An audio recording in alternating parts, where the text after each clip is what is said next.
This is The John Tague Show, an actor's odyssey and more. I am your host, John Tague. Give me a follow on Instagram and Twitter. My handle is @JohnJTague. That's @JohnJTague. Drop me a message, give me a follow. I'd love to hear from you. This episode is brought to you by the Rolling Soldier digital web series, a psychological web series about a CIA agent on the run with what is left of his team and family. Available on YouTube and Facebook.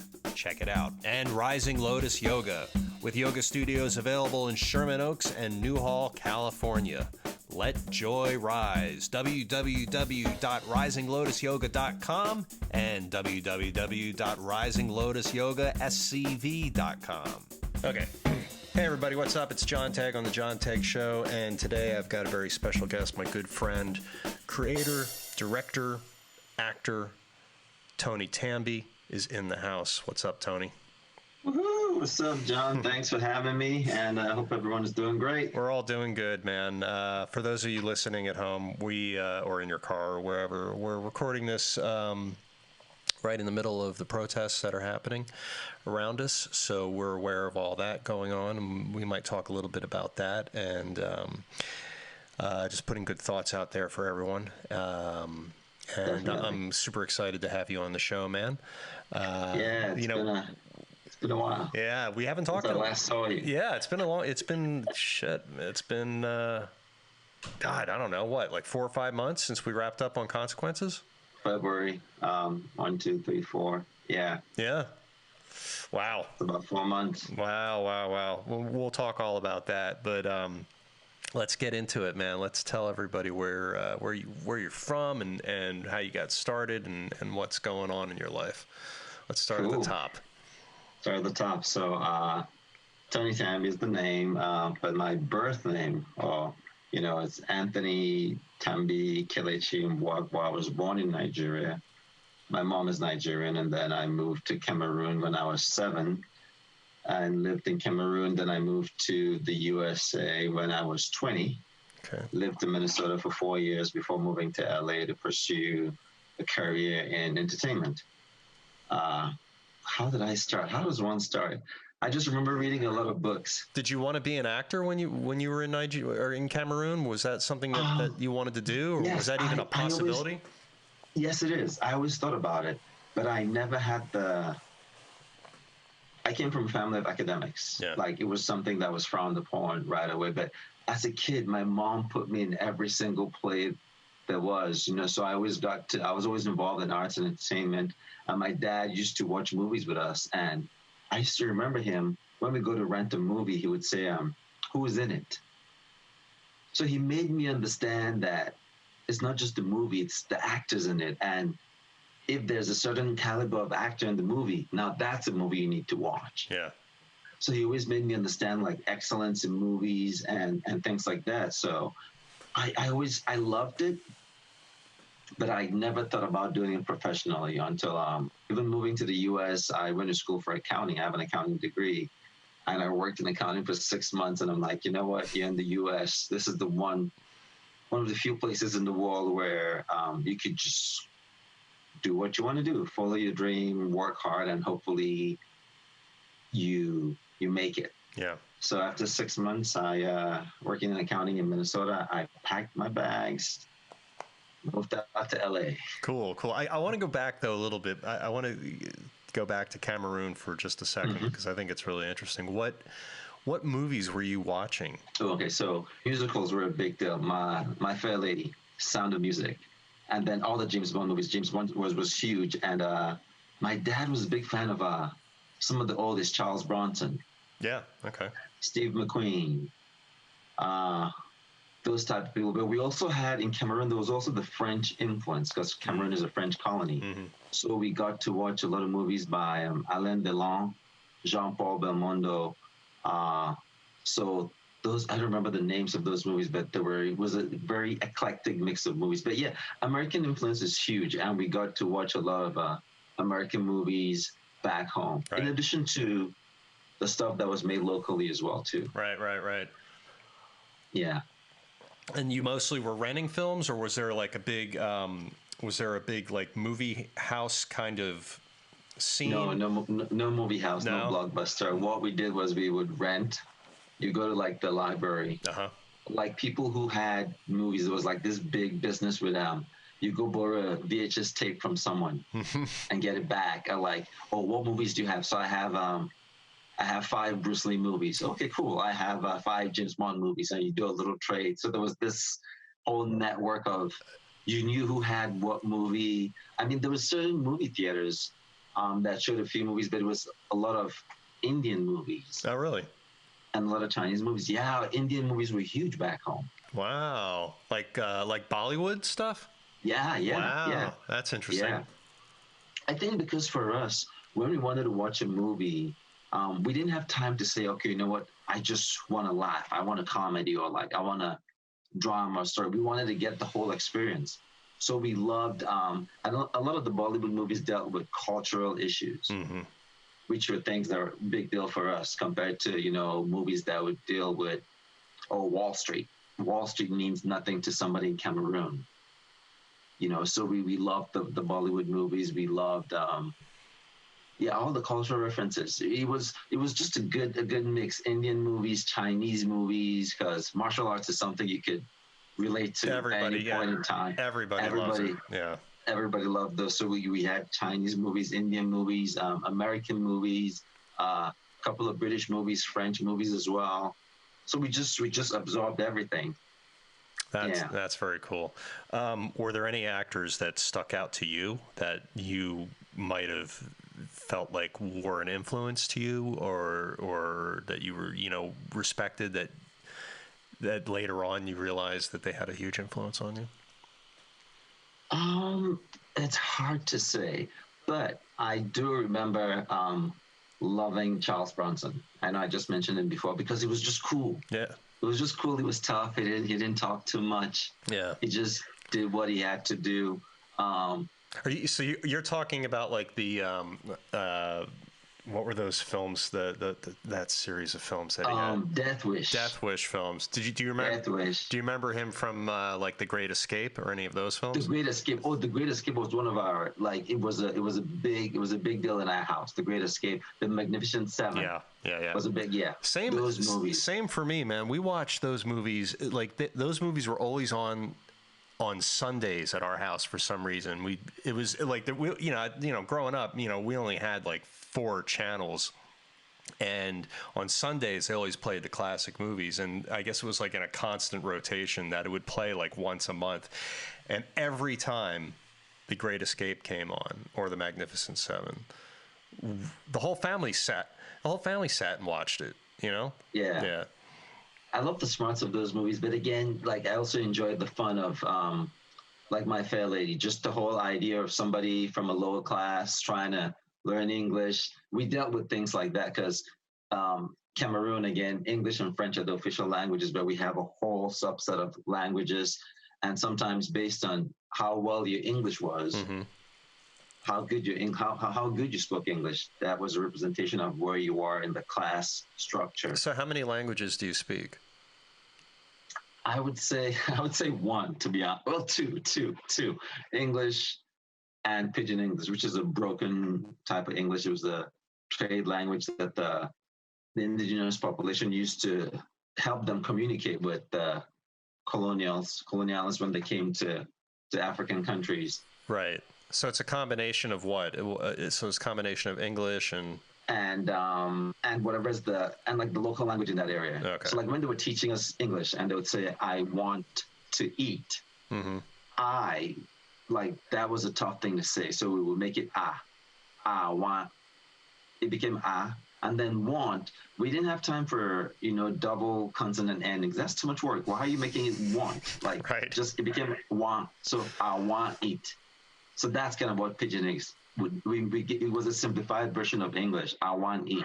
We got rid of all the crazy tenses and past participle. No, we don't need any of that. Just get to the point. Yeah. Just get to the point. So that's what it was. Then, being that Cameroon is a bilingual country, French is the dominant language, so I can speak some French. I call it conversational French. I don't want to say I'm an expert French speaker. No. I'm definitely not that. And then my dialects, I have two dialects, one from my dad's tribe, one's from my mom's tribe. I can't speak either of them, unfortunately. I can understand some of What it. were the tribes? So my mom is Igbo. Okay. And that's a Nigerian tribe. My dad is Bayangi. That's a Cameroonian tribe. Okay. Yeah. Wow. So with us, you can know someone's tribe just from their name. Okay. Like the names are unique to a certain tribe. You can hear a name and you know right away, oh, you're from this part of the country. That's how it is with us. Right on. Did those tribes get along well together, or? Well, they were in two different countries. Okay. So they kind of did, but the different tribes don't always get along. There's land disputes. There's different things that happen. Just bad history and things. Yeah. Yeah, typically. Okay, so you get out of Cameroon, you go to Minnesota. Minnesota, yes. Oh. I know, the land of yeah. Yeah, we'll get into that later. We'll get into it. And then you got your degree in accounting. Yes. And you spent, how long? You said 5 weeks working? About 6 months. Six months doing accounting, and you're like, yeah, this sucks. I'm like, nah, I'm not going to do this. It's boring. I'm too cool for this. Too cool and too good looking. So then, thank you. So then what happened? What made you, so you moved out to LA. Were you doing theater in Minnesota? Well, I wasn't. I did theater in college, but it was always part of we had something called the African Students Association, where we did African themed plays. So I always performed, like even in school back home, but never there's a huge theater scene in Minnesota. I never got into it. Yeah. It was always just something in school, just to be out performing. I would host events. Mm-hmm. I was the MC at a lot of events and things like that. And I'll do that, but I had done plays as a kid, but not like a whole full production, something big. Never did that. I was modeling. I was a model. I did some modeling to help me, pay bills. And I asked the modeling agent, I'm like, hey, do you know any agents out there? And she's like, yeah. I'm like, okay, connect me to a commercial agent out there. And I always wanted to model. And when I started getting the courage to pursue acting, I was like, what could I use to get in? And I thought about using modeling because there was people like Jaimon Hunsu, mm-hmm. a lot of these models who transitioned from modeling to acting. And that was my goal. Were you doing like editorial, or were you doing catalog, or what kind of stuff were you doing? A little bit of everything. I did a couple of runway shows. There was editorial, but it was never it was never huge. And then when I moved to LA and I'm like, oh, let me meet a couple of modeling agencies, I was too old. They're like, if you're this age, you should have had a book or a body of work, which I didn't have.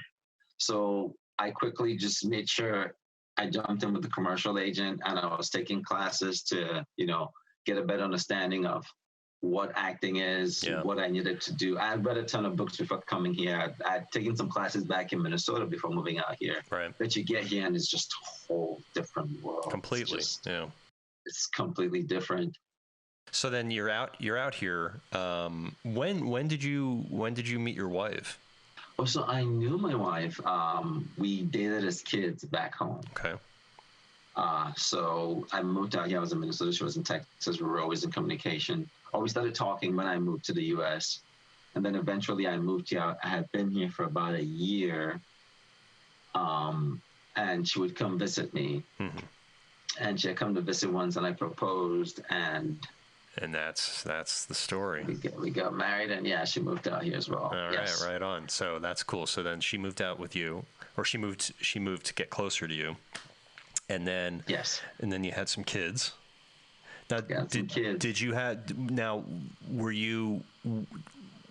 you working as an actor when you were married, or had you already started? Or was it before that? Were you starting to book work before that? When was the first? I mean, I wasn't a working actor. I wasn't. I had a day job. I had a survival job. I worked at Sears. I saw electronics and appliances. Right. But you were hustling. You were trying to, you were taking Yes. classes and you were out there, For me, it was important to not come here and give myself a time limit and tell myself, well, I need 2-3 years to be at a certain point and then let it go. Yeah, because my that's goal was not just enough, man. 2 or 3 years is not enough. or like even 5 years or anything. I mean, initially that's what I thought. I'm like, give it 2 years and then see what happens. But then in 2 years, I was like, oh, you could see where you want to go, but it was close to impossible to get to that point. Right. I realized 2 years wasn't enough, but my goal was always to just come out here and do everything I had to do. Make this the new place where I'm going to be. Whether or not I make it, it didn't matter to me. I was going to be here, and I had to start living my life if I was going to be here. I wasn't putting anything on hold. I wasn't going to do that. Did you set up goals for yourself though, as far as how you wanted to go about attacking your career as an actor? Were you? I did. Okay. I did. I came. It was easy to get a commercial agent, and then I told myself, okay, in a year and a half, I want to get a theatrical agent or a manager, someone who could send me out on theatrical stuff. And then the first couple of years, like all my goals didn't make sense. None of them were. I'm like, I want to book a TV show. I wanted this. And then they're like, oh, you have to be in the union. And I'm like, what? What's that? Yeah. I didn't get what that meant. So like everything, like all the goals I set, I thought my goals were grounded in some element of reality, but I realized they weren't. So I had to go back from scratch. I came out here. I remember auditioning for an African role in a Nigerian movie, and I was told I didn't sound African enough. Oh my God. So I'm like, okay, because there's quote unquote a certain accent that they expect most African actors to have. So I had to go back and say, okay, good. What am I supposed to sound like? I had to just keep recalibrating and looking for a way to make my goals achievable, to give myself some feeling of, progress. But I mean, luckily for me, a lot of good things happened to me. I came here end of 2003, really got things going 2004. In 2005 or six, I did a play at the Pasadena Playhouse, which was actually my very first play in LA, and my very first play, like a real play. And the character was just a character I was meant to play. The play was called The God Botherers by Richard Bean. And I got an NAACP nomination for that play. So that just gave me the confidence I needed to, okay, good, you get a right role, this good things could happen to you. And I remember going to the award ceremony and seeing all these people who I saw on TV shows. And I'm like, okay, I'm in the same room with them. I can be here. I should be here. I have enough talent. For me, it was the biggest validation ever to get that. And I had a couple of really good reviews in a couple of magazines. So I remember buying like 20 copies of the Daily Variety, and sending them to uncles and aunts and sending them back home. So that's what really gave me the confidence to keep going, because there was a lot of, again, it was tough. It was tough initially. There were things I didn't even get. Before that play, I remember having this audition where I got to the audition. The woman was casting out of her house, and there was a bunch of us there. So I came to the audition. I had to go to work. So I waited for about an hour and a half. I wasn't too happy about it. And they saw me. I was playing a UPS guy.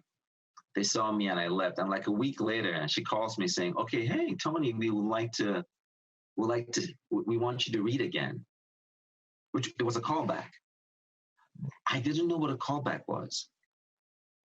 I'm like, I already read for you. She's like, yes, I want you to come back. We're calling you back. I'm like, you already saw me. Like, why do you want me to come back? Do I get the role or not?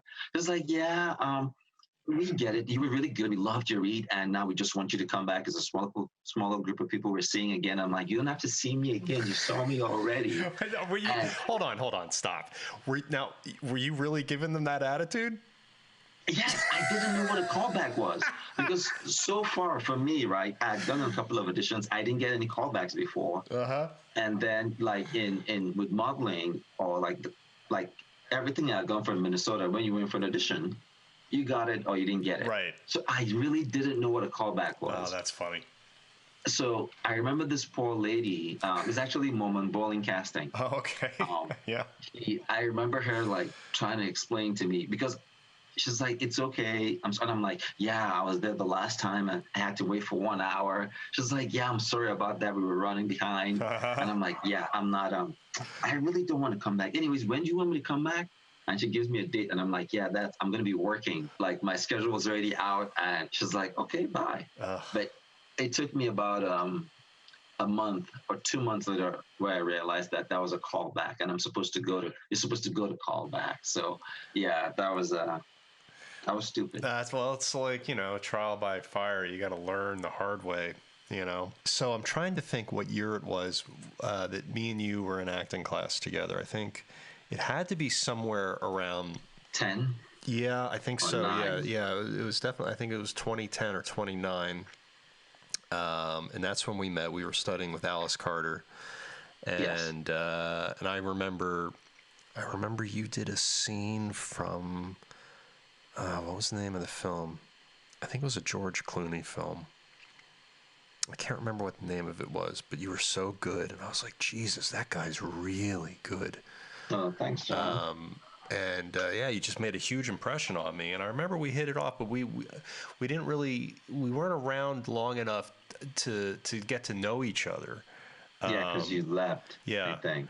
And then you started, and then you came up with the idea for your short film, Chapter 1. Yes. Which led to the Consequences web series, but that was like the beginning of it. But before we get into that, had you booked any work during that time before I met you or while we were in class together? What was going? Okay, cool. Let's talk about that. Yes, I had. I'd done the play. I'd done a couple of non-union gigs, and I just got tired of hearing, "Oh, you got to be in the union to do this or do that." So I did background work in early 2006, and I got union vouchers, and I joined the union right away. Mm-hmm. And 2 years later on, I booked my first TV show, was The Unit. And then a year later on, I did a couple of other shows. I did Scrubs. Was it like co-stars or guest stars? Co-stars. Co-stars. Yeah. Co-stars. Mm-hmm. Nip Tuck was a guest star. Okay. It was a small scene, but they called it guest star because they had me coming back the next week, so it was a recurring guest. Yeah. But yeah, I booked those. I booked those shows, and then again, I kind of felt, again, you feel good about yourself, and you're like, well, I like the roles I got, cool, nice, good money, but you're like, I could do more. I could tell a whole different type of story. I could be a whole different type of character. Mm. And that's what made me think about doing Chapter 1, the short film, where I'm like, let me just show a different facet of I would say, the African immigrant experience, something that's missing. We typically portray it as soldier or simple-minded fisherman or something like that. And I'm like, I just want to show that we got a brain behind the faces, and that's why I decided to do that. And I also remember you in class, man. I felt bad when you left because I'm like, damn, that guy was good. You did a couple of scenes.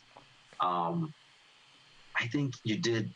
I'm trying to think of the movie. I don't remember what movie it is, but you were just so poised, grounded, and you took your work seriously. Like, you're not one to flub lines or anything. It was just great to see. And I just knew if I wanted to work with somebody, it had to be you. So, oh, thanks, man. So yeah, I had done those TV shows, got a little bit of money, and I'm like, you know what else can we do? I'd always thought of writing, but I didn't really have the courage to. Again, it was one of those things where you're like, well, writing is for those guys who do this. You're an actor. But then I was seeing there was more and more people who were acting and writing, mm-hmm.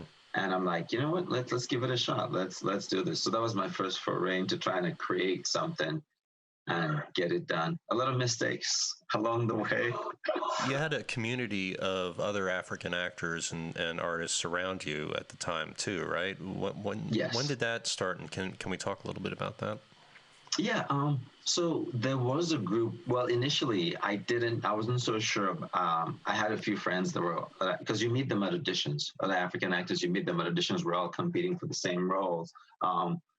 But there's been an association here called the 3As, African Artists Association. Is run by Francis Onelum. And what it does is just a a collective of like-minded African diaspora, African Americans, actors, writers, producers, and not just African, but anybody who is interested in learning about the African continent. And we all get together once a month and just talk, collaborate, share ideas, get to know each other, and things like that. So it's a nice community. It's great. It's helped me a lot. It's helped me a lot being here in LA. It's so important to have a nice community base to fall back on and to help out. And like when I saw what you guys are doing, I was like, oh, this is great. I wish I had something like this. No, it's great. Like support, the encouragement, and you go there and you hear other people talk and you realize you're not alone. Yeah. Because sometimes that's what we need. Our stories are, again, a lot of the stories are similar. Or you go audition, you book a job, and it changes your life. Or you audition and you don't get it. But at the same time, the individual experiences are so unique to each of us. Mm-hmm. Like what you've gone through is different from what I've gone through. Because I know you were here initially and you left and then you came back. I mean, there's like our stories are so unique, but it's always good to know that there's a group and you have people who you could just say, hey, let's talk, let's share. It's still competitive, but at the same time, it's a family. Yeah, it's a family. That's very cool. A different type of family. I'll make sure that I put, is there like a link or a website I can put in? I'll make sure I put it in the show notes for people if they're interested in checking that out, because I think that's a valuable thing. Yes, definitely. Cool. So we have a lot of people who aren't Africans in the group as well too. Yeah, it's open to everyone. That's great. It's called the African Artists Association. Very cool. Yeah, I've met a bunch of you guys, and you're all just the best people ever. It's a great group of artists and great group of people. Okay, so now you're on the cusp of creating something for yourself, right? So you were, you came up with the idea for the short film Chapter 1, and that's where we got to work together for the first time, which was really good. Yes. Which was really great. And I have to tell you, I really appreciate that. I think that that was the first job that I had when I came back to acting, because I had quit for 5 years. Yes. And that was the first thing that I had done in a really long time. And I just remember being so grateful that you were willing to take a risk with me. And what was really cool about it was a part that I never really got to play before in the past, because I had always done like the romantic lead, or the young ingenue guy, or the best friend role, or those kind of things. And this was a role that the guy was kind of a powerful guy, and he was for lack of a better term, like a bad guy, and those were roles that I was like dying to start kind of exploring. And so when I got that role and you gave it to me, I was so thankful for it. And plus it helped me shake the rust off and get that, getting in front of the camera again, and getting the juices flowing again. And it was really cool. For me, it was also the first time directing. Yeah. And, talk about that. It was cool because you do this thing where you challenge the person. You're like, so, but why? No, I thought it was this. And I'm like, yeah, you know what? Oh, okay. I didn't think about that. It was just great that's what really got me, because I had an idea of who the character was going to be. But then you just brought this additional gravitas, and you always asked me questions that forced me to think. And I'm like, okay, yeah. I like this. And it looked, I don't want to say confrontational, but it looked like, okay, we didn't agree. But the whole point was about us getting the best from each other. Yeah, figuring it out. Yeah. And it was great. It was really great. It was really great to see. Really good. I mean, it's in your working class, so I wasn't too concerned.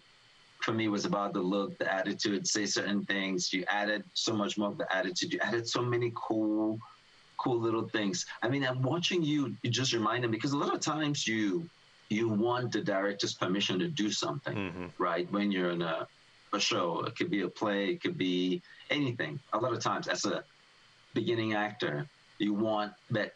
You showed me that. No, just do it. Do your thing, and then they could say, okay, no, let's do that, or let's not do that. But you just showed me, like, it doesn't. Don't ask. Don't say, hey, you think it's no. You just brought the character to life in a really cool way. Oh, and, thanks, man. I appreciate it. You know, I was happy. I was really happy with it. You gave me the opportunity, and that's what was, it was a huge ego boost for me because, at the time I was like, I wasn't even sure if this was, if I was ready to jump, back in to being an actor again, and if it wasn't for you and meeting you at the studio at the acting school, I would not have. I don't know if things would have kept going or not. But it gave me the courage and to get back out there and start doing it again.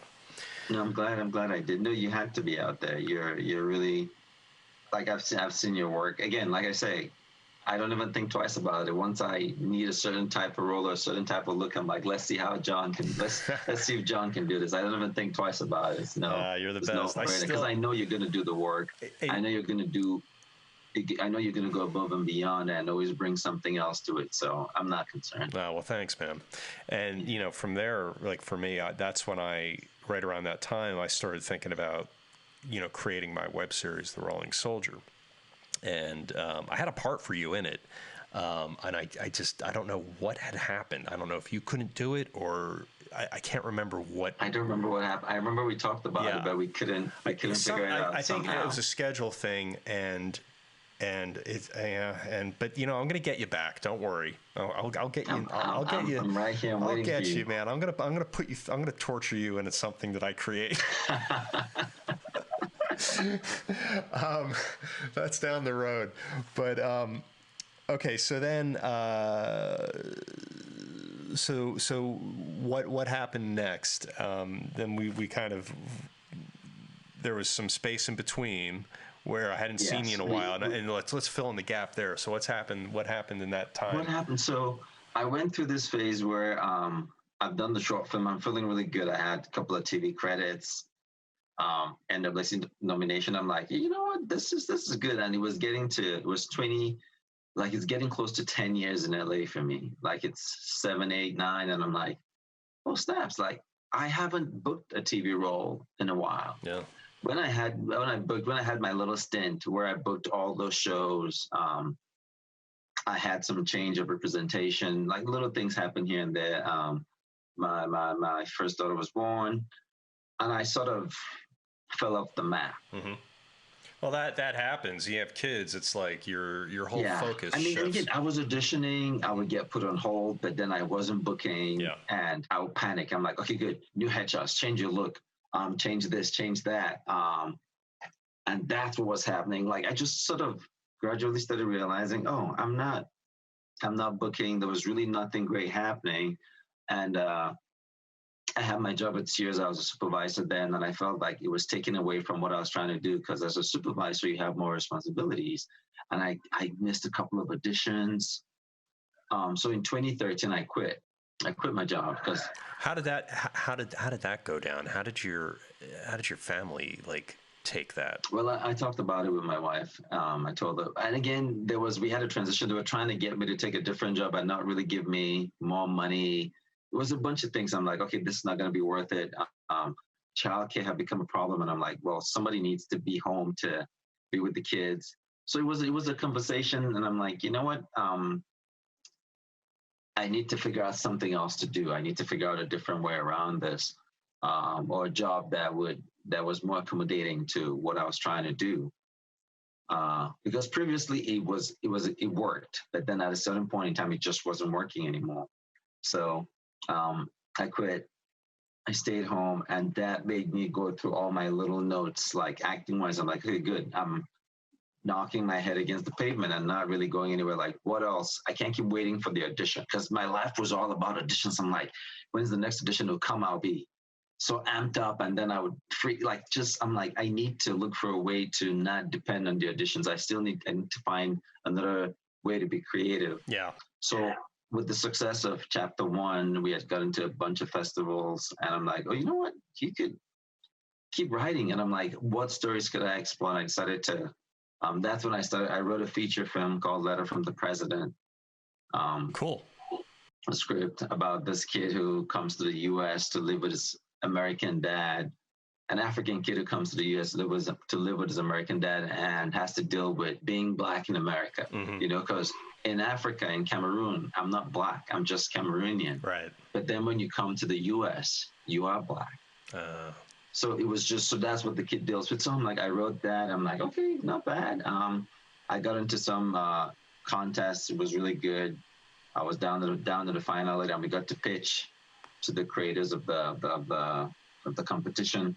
It was really good. So I just looked for, I'm like, what else could I do other than sitting and waiting for that audition to happen? I had to be doing something else. So I started writing. That's what really got me into writing and figuring out how to be a better director. So I wrote a bunch of things, another short film, the feature, and then I'm like, I like chapter 1. I didn't really explore. There's a character I really wanted to explore a little bit more, and that's how Consequences came about.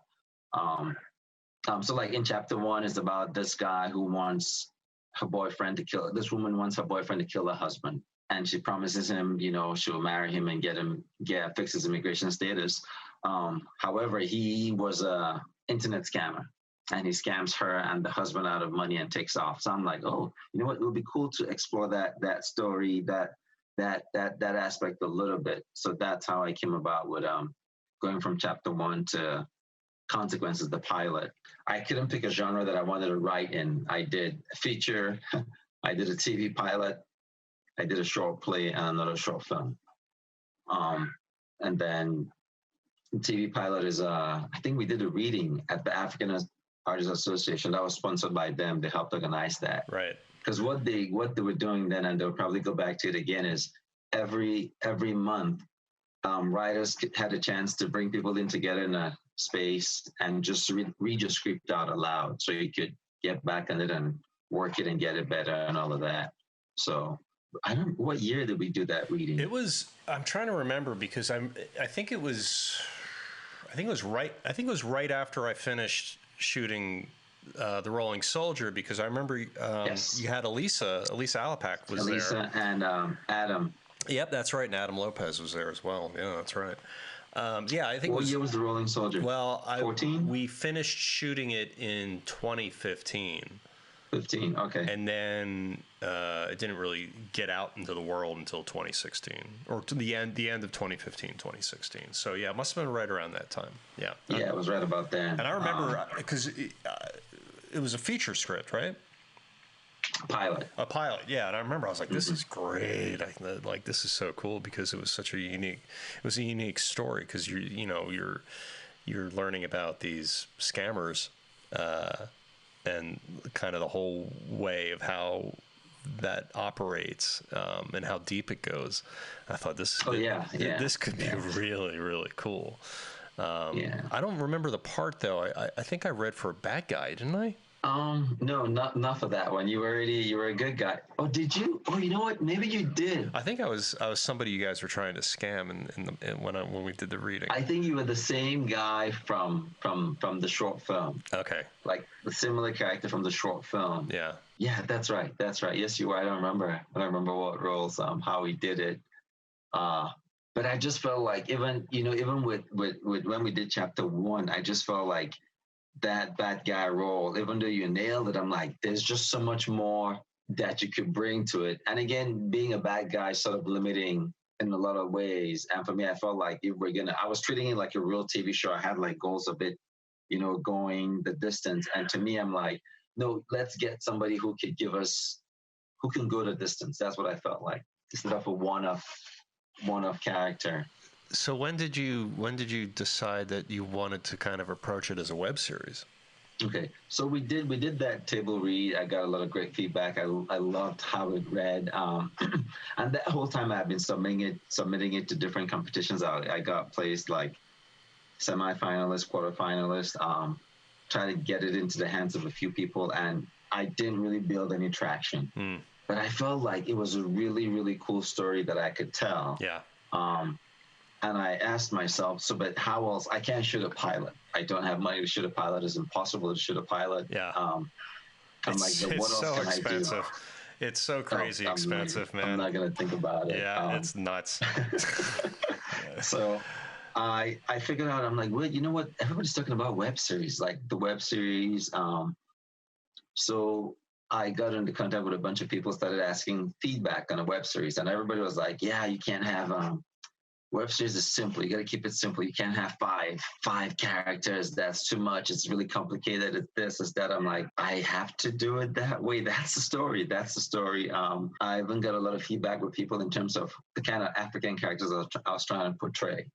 Because again, these characters that I have never been seen on anywhere before. Yeah, it's totally unique. It's such a unique story. Yeah, everybody was like, it has to be this, it has to be that. I'm like, it doesn't have to be that. I'm telling you what it is. You know, like those internet scammers, I wasn't one of them, but I knew them. Yeah. I remember graduating back home and like there's all these teenage kids sitting around and we didn't have work to do or anything to do.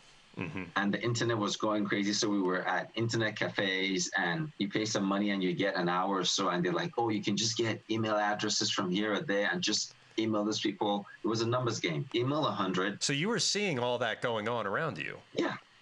Wow. Yeah. It was just numbers game. Email 100, 20 are going to respond. 5 would actually have a correspondence with you.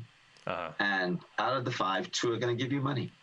It's amazing. It's just simple, basic math. It's like with a con. It's like any con, you know. So I love the concept of, you know, doing a con genre movie because again, my big thing is about showing what I call the intelligent African, but at least showing where they came from. Because I feel that that's something that's never shown in a lot of con movies. You never show what made them become that, or you always see them as the experts already. They're already doing their thing. Yeah.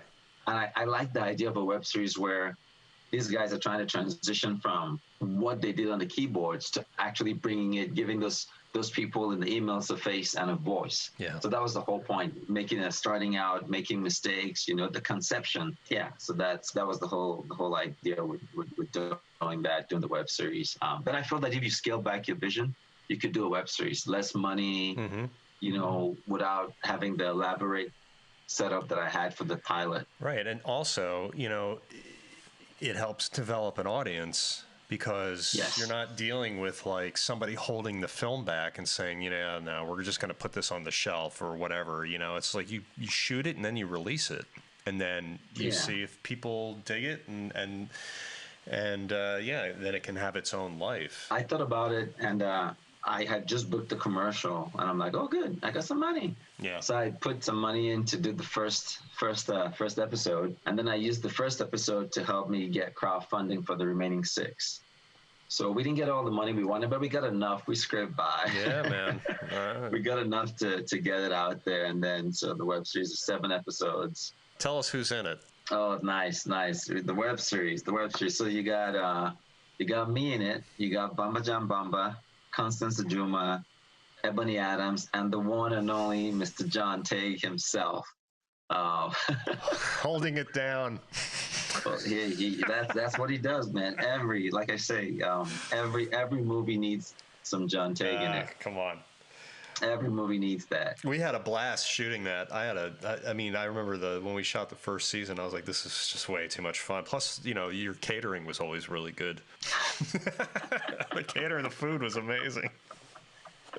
You know, for me, right, like you guys are all working for no money.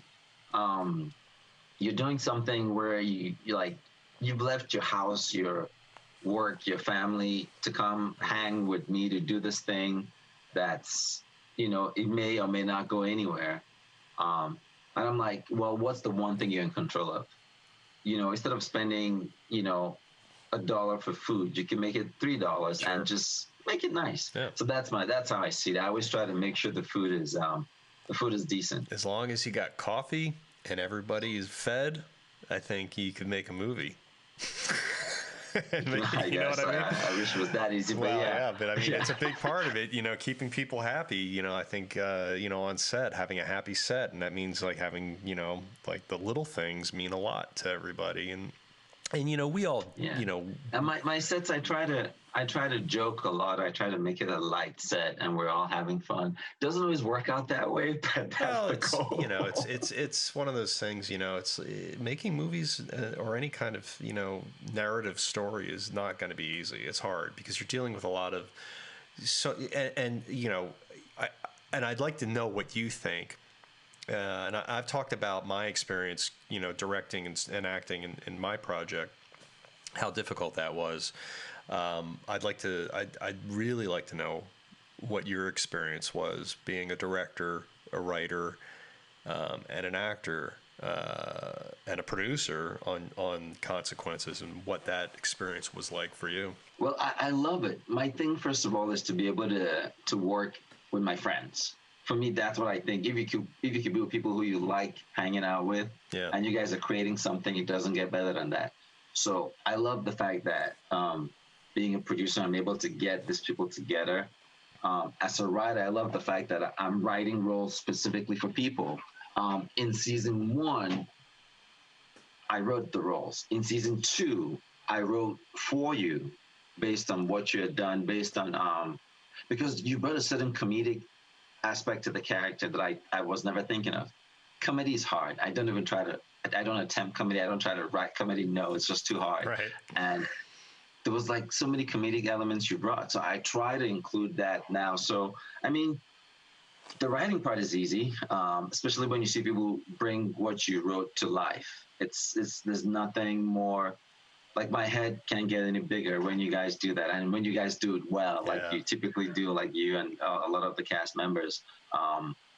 Now directing gets tricky because if you're directing and you're in the scene, there's so many eyes you need to have. Mm-hmm. So season 1 was a little bit overwhelming for me. Like there were times when I would watch it and I told myself, if I wasn't directing this, I could have had a better performance as an actor. And sometimes I wish that I was just acting and not even concerned with directing at all. Like it was just, I could see how one was taking away from the other. And sometimes I would direct myself into a lazy choice, into a safe choice, compared to when someone else is directing you and they can challenge you. Right. So I saw a lot of that in season 1. Thank God you guys were there to hide it, and so people don't. How many of the episodes did you direct in season 1?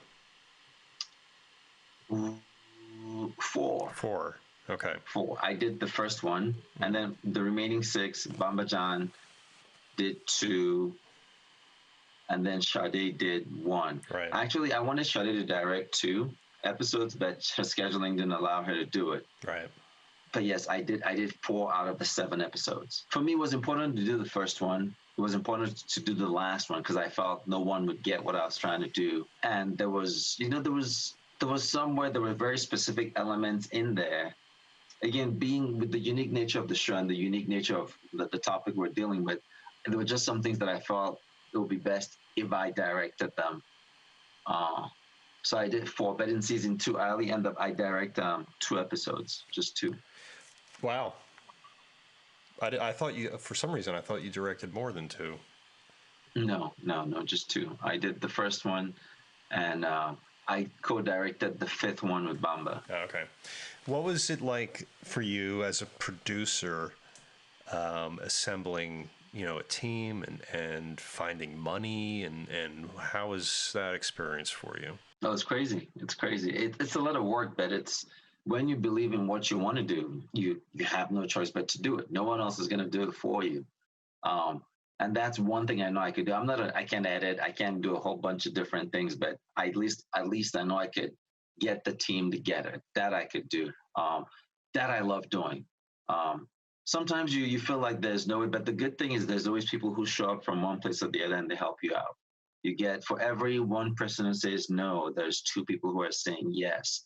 Or for every one problem that you're dealing with, there's some solution just staring at you right in the face and waiting for you to say, hey, I'm right here. Just do this. Take care of it for me. But no, I love getting people together. I love having a network of people that I could just say, hey, can you do this? Can you do that? I love the idea of giving people an opportunity. To me, it's my success has really been any amount of success I have has been because someone gave me an opportunity and just said, you know what, let's take a shot. Yeah. Let's see what this guy could do. And then you do something good and it leads to something else. So I love being able to do that for people. I've also had people who like I've met at different, I met Constance in 2008 on the UCLA project. And I'm like, hey, we got to work together someday. I'm going to make it happen. Even like with you seeing you in class, I'm like, oh, we got to work together someday. She's so good. Oh, yeah. I mean, yeah. Her on camera, she is like, camera just loves her. She's just such a good actor. It was such a treat to be able to work with her so much. I'm going to try to get her on the show too. Yeah, she's graceful. She's the queen. No, absolute totally. Queen. Yeah, absolutely. You know, so for me, that's what it's about. Like, that's what's fun to me. When I know that if I could do this or that, I will be able to do, I'll be able to work with John, who I met in acting class. And I think it was great, but we didn't do a scene in class. So now we could do something else. Bamba, I'll meet him at a bunch of auditions.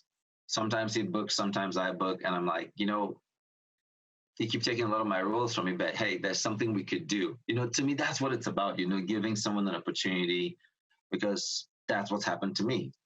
And that's what I hope will keep happening to me, But it's great to just see it. Some people take it and they run with it. But I love that part. It's important to surround yourself with the right people, talented people. It makes the job 100% easier. And then, of course. And we want to keep learning all the time. People learn from one another the same way iron sharpens iron. So get good people around you and you will get better automatically because of those people around you. Yeah, you got to step up to everybody else's level at that point. Yeah, totally. Yeah. So let's talk a little bit about how Consequences was received and how you went about getting it out into the world. We did the first episode we put out on YouTube, and got a decent number of views. It was really nice. It was well received. People love the unique concept. It's different. We did a bunch of things right. We did many things right. Now, when we were trying to look for money to get the other episodes made in season 1, a lot of our engagement was on Facebook. Yeah. So what we did was when we had the episodes done, they were released simultaneously on YouTube and on Facebook. So we ended up getting most of our engagement on Facebook. We have a cumulative, I think about 90,000 cumulative views on Facebook. How many? 90,000. 90,000. Yes. That is cumulative views on Facebook, right. Not on YouTube. Right. That's like my series has nowhere near that. But you have a lot of views on YouTube, though. I mean, I guess nowhere near that, though. But okay. But to be fair, though, I would say 90,000 cumulative views on Facebook is, in my opinion, is worth 20,000 cumulative views on YouTube. Why? Is that because on YouTube the count is you have to watch the entire thing and it gets counted, and Facebook? Typically, yes. Facebook is easier. Somebody's on there for 30 seconds and but they still, count it as a view. You had eyes on it, so we had eyes on it. But again, for me, it was also about how you can get it to more people. Yeah. YouTube, like things go viral on YouTube. They don't go viral on Facebook. Right. So we kind of felt, and it was also easier to market on Facebook. We kind of felt that we missed that part. We kind of did it wrong. But again, we had good critical reception. We got into a ton of festivals. Yeah, talk about far away as South Korea. Yeah, talk about it. Die Serial. Yeah. In Germany. I'm a juror for Die Serial this year. Oh, nice. You were like a legend over there. Every time I'm like, what's your show again? I'm like, it's the one that John Tague is. And like, oh, John Tague. That's all I had to tell him. I didn't tell him the name of the show. I just said it's the one John Tague is in. Yeah, they contacted me a couple weeks ago and asked me if I would be a juror selecting Best Actor, Best Actress, and Best Series. That's nice. So and that as of right now, that web series or web festival is happening as we speak. So this weekend is, I guess, when they have the awards and all of that. Okay. Yeah, cool. So, how are they doing it? They're doing it online. So they had the opening ceremony online, and they've made all of the shows available to watch on their website. So you can check out their stuff. I think you just go to the website, and I think there's information on there about that. Oh, that's nice. Yeah, That's yeah. nice. No, it was a blast. It was great. We got a lot of love. The folks at the show, what I love about them was it wasn't just one person or two people. I had at least 7 people who I felt watched every single episode of the show. Yeah. They watched it. Yep. They had conversations with me about it. Yeah. I hadn't seen that anywhere else. Tony, I just watched probably about a week's worth of web series, like nonstop. I had to watch every single show that they had because I wanted to be fair, and I wanted to make sure that I saw what people, why people were being nominated, and I wanted to give it the respect it deserved because people did the same thing for my show. Yeah. So yeah, the web series community is an amazing group of people, an amazing group of filmmakers, and I feel, and I'm sure you do too, but I feel very, very privileged to be among them. The amount of love that you get from those people is just the best, man.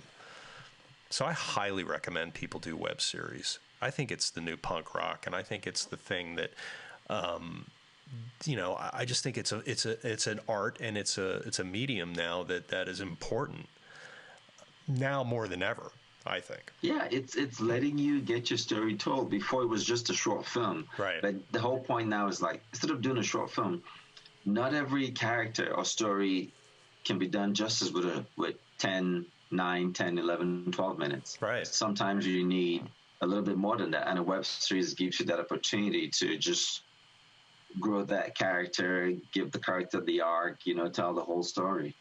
Totally. It was great. Yeah, man. So how was it received? How did you do? No, we did great. We got a couple of nominations, acting wise. But again, what I love was when we finished season 1, I looked at it with an objective eye, and all I could tell myself was, okay, good. There's some production issues here and there. Things were not as great as I wanted them to be, but the things that were good were the story and the performance of you guys, the actors. The actors, everybody told me, man, I love the story, or your actors were so good. And those are the things we got nominated for. We got a bunch of acting nominations. I think it was you, right, for supporting actor. Yeah, I think I got a supporting actor nomination from D Serial, and then I think Constance got one also. Constance got one. You got one, yeah. Bamba got one from a different festival. It was just the things that I thought we did well, which was, again, the story, telling the story, and the performances of the actors was what got recognized at all those festivals we went to. Yeah. So we got into over 10, 11 festivals. Yeah, you guys went to New York City. You went to, Gießen, Germany. We screened in Korea. I didn't get out over there. Yeah, that's a trek. That's a tough one. I mean, that's one I'd like to do sometime though, because it looks like they just go bonkers all out and have an amazing time there. So I think maybe me and you need to look into that. We need to look into going that far. If Consequences gets in, maybe me and you need to talk about taking an adventure, getting there, taking an adventure through Europe and into Asia. That'd be amazing. Nice. Now that would be great. Yeah, we did that. I mean, it was great. The critical reception was great, and for me, doing the second season, I love the festival recognition. That was good. But for me, the second season is really about one, showing that we could do it again. Yeah. And two, now really looking for ways to get this story out there further than what the festivals can do. What's your plan how are you approaching that? Well, so for once, the production issues we had with season 1, I felt like let's correct those. Right. And I think we did for the most part. I think we did for the most part. But now just having the confidence to take it to people, take it to more places, and say this is not just the first season, a one-off thing. No, we already had a first season that got into so many festivals, that got this critical reception and critical acclaim, and now this is the second season of that show. So I think just by nature, It's the same thing. You still want to try to market it better. We're also going to target more YouTube than Facebook this time. Right. So get it off YouTube. Unfortunately, we're not gonna attack the festivals as much. We really want to make sure get in front of people at the various streaming services to see, right. Like, you guys can take a look at this. We have an audience. It's a unique concept. And there's a story. There's stories that you can keep telling with it. Yeah. There's a season 1. There's a season 2. Yeah. So where is season 2 as far as where are you at in post with it at the moment? Not a whole lot has been done because of unfortunately Corona came. Yeah. We got done with it middle of February. Right. And I just had to take a seat back. It was a grueling bunch of months to get it made. Like, Yep. Availability issues, financial issues. So we started shooting. Our first day of shooting was September 2019. Wow. and the last day, September 30th. Oh, I don't remember what day it was. I don't remember. September 29th was our first day of shooting, 2019. And our last day of shooting was February 8th, 2020. So September, October, November, December. And in that time frame, we only had 12 days of shooting. I know, it's crazy. It's nuts. That's how you got to get it done, though.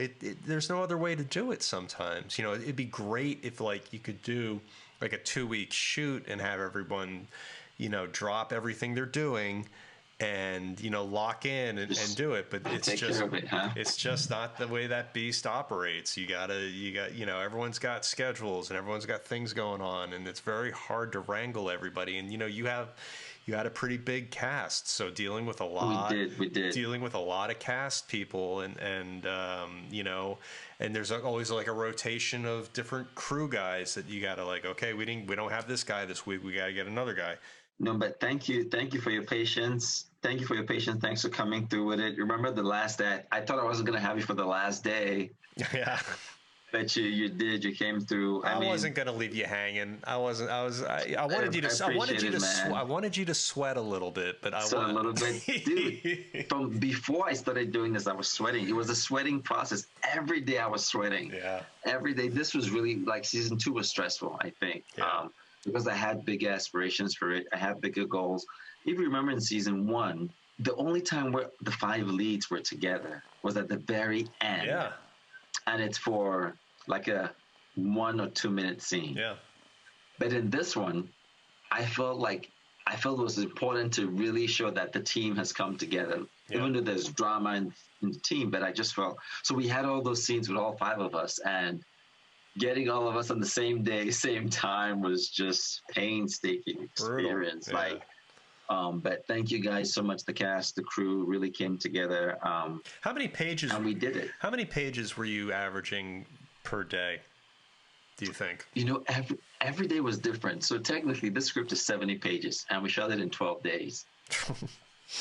So I remember we had one day where it was, I must have had about five pages of dialogue and 5 pages of just me. I don't remember that day. Oh, I remember it. I don't remember any such day. What are you talking about? What are you talking about, John? It was a good day, though. We knocked it out. You guys, you got me through it. Which again, it's crazy, but cast and crew, like, I'm so grateful. Like, I say this thing, I'm stressed, but I'm more blessed than stressed with the people I have. Like the actors, you guys were just so good. Where that was never a problem. I mean, we did it. We did it. We had a lot of madness, but we did it. So Corona shut us down. Again, finances shut us down. But starting June, we're going to start making some progress. Cool. We're going to start getting some things going. Good. The initial goal was to get done. And, I thought we were going to get done shooting it in January this year. And my goal was to have it ready by June of this year. Yeah. But then we went all the way through February, had to take a break. And then in March, Corona happened and everything got shut down. Even the sources of finance were shut down too. So we're gonna get going in June. I think again before the end of the year we should have something. Yeah. But I'm thinking, Well, good. We can build up anticipation for it. We'll build up the hype for it.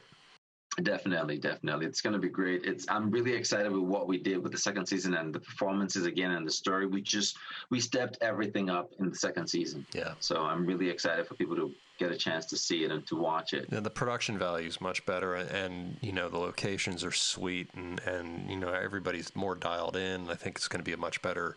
I mean, the first season was great, but I think the second season is going to be even better. Oh yeah, I mean, that was the whole point. My big thing was to show that we can do better. Yeah. And I think we did. That part we nailed it. We did do better. And we can do better. So I'm happy. Now I just need someone to give me $50,000 and tell me, hey, I want season 3. And I'm like, okay. Oh start my writing. God, man. Yeah. I'll start writing. Season 3. Let's do it. So what have you been doing to in the downtime? What have you been doing to keep sharp? Have you had any self-tape auditions, or what have you been? I've had a couple of those. Yeah. Had a couple of those. I'm not a big fan of self-tapes. I hate them. It is the future. It is, right? That's what it is. Yep. It is. I'm not a big fan of them, but I did. But I've been. To me, it's been a lot of writing. I've been watching a lot of TV shows. Good. Just because I feel TV is the future. It is, unless you can be a superhero.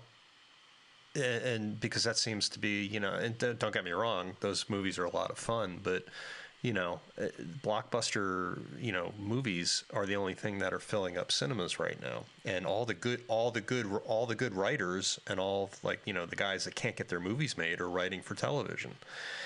So TV's where it's at, for sure. TV is great, and there's great stuff on TV. Totally, there's great stuff on TV. Yeah.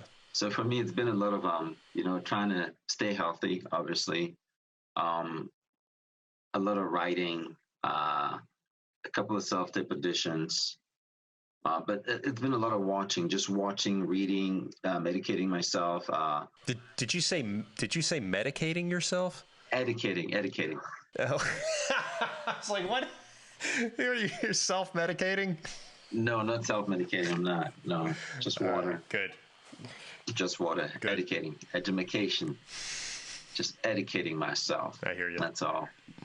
But yeah, no, it's been a good break. Not necessarily good. I'm also freaking out. I've been reading a lot. We were watching the news, like when will checking COVID, how bad is it? Who's dying? It's been I've never paid attention to the news this much. Yeah, it's been crazy the last couple of months. And now especially with the protests and the Black Lives Matter and George Floyd, it's a strange time to be an American. That's for sure. I think it's this thing where I don't know. The universe is trying to show us that we need to stop thinking we're the end all. Absolutely. Because we thought we were the ish, right? Yeah. The average American thinks they're the ish, and it's like, you know what? I'm gonna show you guys. I'm gonna give you guys Corona, and then Corona happens, and then it's like, you know what? I could top myself. I could outdo myself. Unfortunately, we have the sad and unfortunate incident that happened in Minnesota, and that it's gone crazier than it was before. Yeah. But I think it's shining a light on things. It is. That's what I was about to say. It's really important, and not that I'm happy that it happened, but I'm happy with the response so far. I've never seen this many people engaged in. People are waking up in what's happening to people and being more aware of what it means to be a Black person in the United States. Yeah. It's great for people to be more aware of that and to actually do something about it as well. Yeah. And especially right now. I mean, we're in such a strange position now with everyone's finances and everyone's day-to-day operations. And we all need each other now more than ever. And, I don't know, maybe this is, shining a light on these things. I think it's all positive, and trying to make something positive out of something horrific. Yeah, for me, it's always about looking for the silver lining, and for me, like the silver lining with the coronavirus again is just making us more aware of what's important in our life. Like family, Yeah. but also it forced us to be home and deal with what happened in Minnesota. Because normally we would all be busy with our daily lives and we would, post about it and make some noise, and then nobody's gonna, like, nothing was gonna happen. But now, Corona forced us to be home, and we had to really say, you know what, I have to educate myself about what's happening. I need to read, I need to learn, I need to watch the news. And people were like, "Oh, snaps! Is this?" Yeah. So that's, for me, that's the silver lining with the coronavirus. And again, the silver lining with George Floyd and what happened in Minnesota is the fact that more people are not just aware of it, but they're getting to see. Because I think people have been aware of it before, but this one is just, it's right in front of you. So you're not just aware of it, but you have to do something about it. You can't turn away. You can't turn away. Exactly. And being at home in this state of coronavirus, in the pandemic, forces you to be more aware of it. Yeah. And you can't turn away. You have to do something. You have to talk about it. You have to, so that's a silver lining for me. There's always this, I always try to look for a way to find a silver lining in everything that happens. But I'm sorry, I didn't mean to interrupt you. No problem. I was going to say, like, the thought just came to my mind that right before the coronavirus thing was happening, you started getting on a roll with Bob Hearts Abishola. We haven't even talked about that. Oh yeah. Let's talk about that, my man. So, come on, man, lay it on us. Tell us what happened. Oof. As luck would have it, I got lucky to go audition for this role on a new show from good old Chuck Lorre about a white dude who falls in love with an immigrant nurse from Nigeria. And I did an episode, and I was fortunate enough to be called back to do a few more episodes. Right on. And we got where there's a season 2. They I saw that. The season 2 was announced a couple of months. I saw that. How long ago was it announced? Yes. So, hoping to get more love and keep telling the story. It's a really funny show. It's a great show. The writing is amazing. Even the idea, I just think we need shows like that just show the diversity of America. Yeah. It's pretty unique. It's a pretty unique show. It is. Is that 3 camera or 1 camera? 3. Actually, Wow. 4. Yeah, multicam. It's a multicam show. So it's been a great, for me, learning experience with how that's done. I've never been involved in a show like that where we, rehearse a bunch of days. It's like a play. Shoot. Yeah, like a play. It's like great. A play. So really cool. And it's like there's cameras catching it from different angles, so you don't, how you do 28 takes. We don't have to do that. Right, so it's really cool. It's really spoiling me. Well, dude, I am so proud of you. You need to be a series regular on that show. I'll take that. What do we have to do? Who do we have to hound about that? Have to hound. I mean, I think if it happens, it would be great. But there is like the series regulars on there already.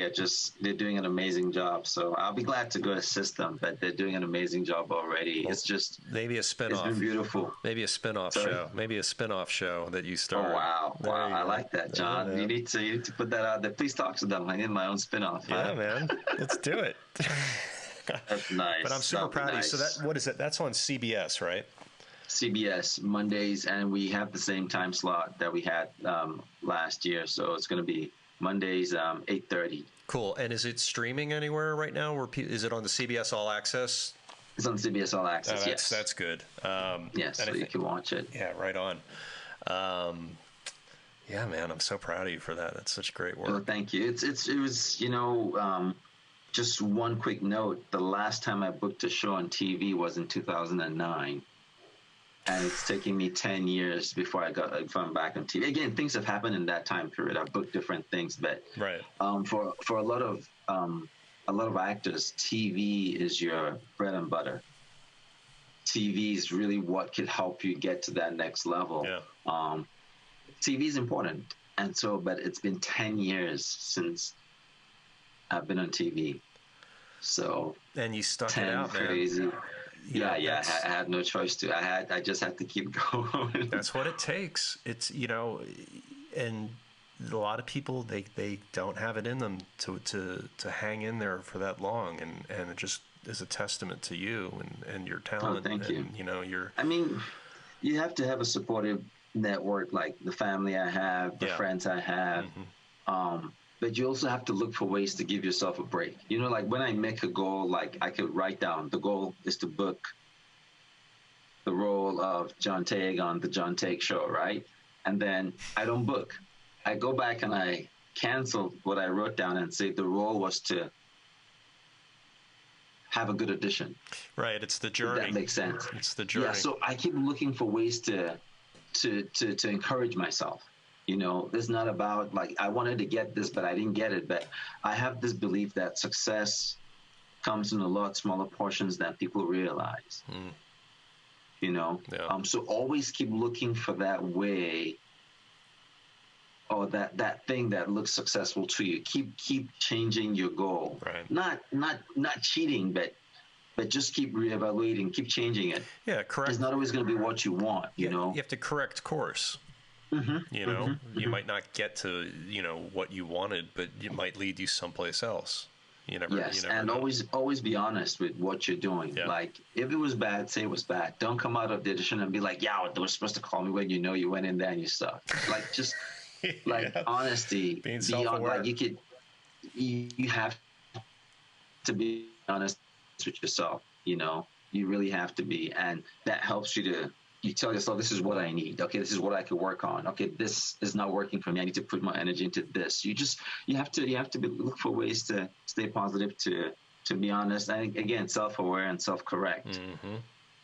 Absolutely. And I think good things will come. It's a combination of, I don't know, talent, hard work, patience, luck, tons of luck. Who knows? Patience is the key. Patience is undervalued. Everybody wants everything right away. And it just doesn't work that way, Yeah, no, some people it does. Some people get lucky, but if you've got talent and you're patient and you just learn and grow as you're going, I think good things end up happening.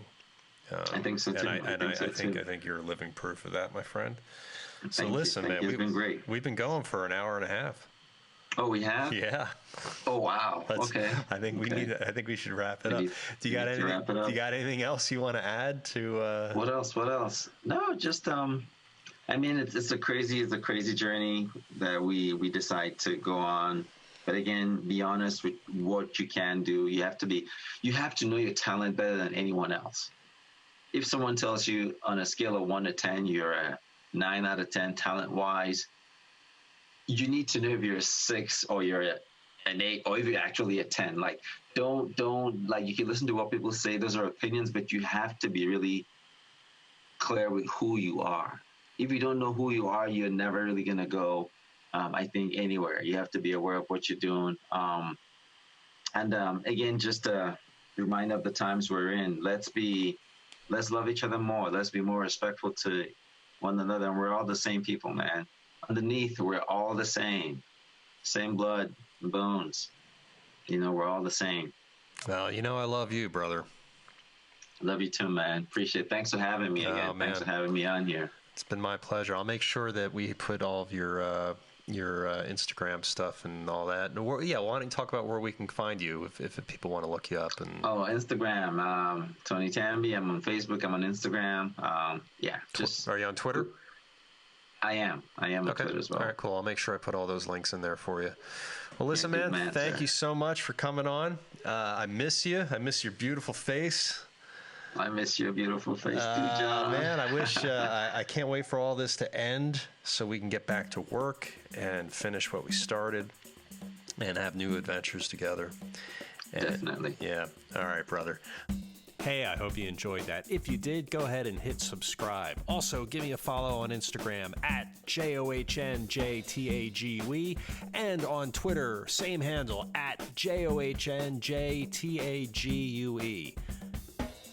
See you next time.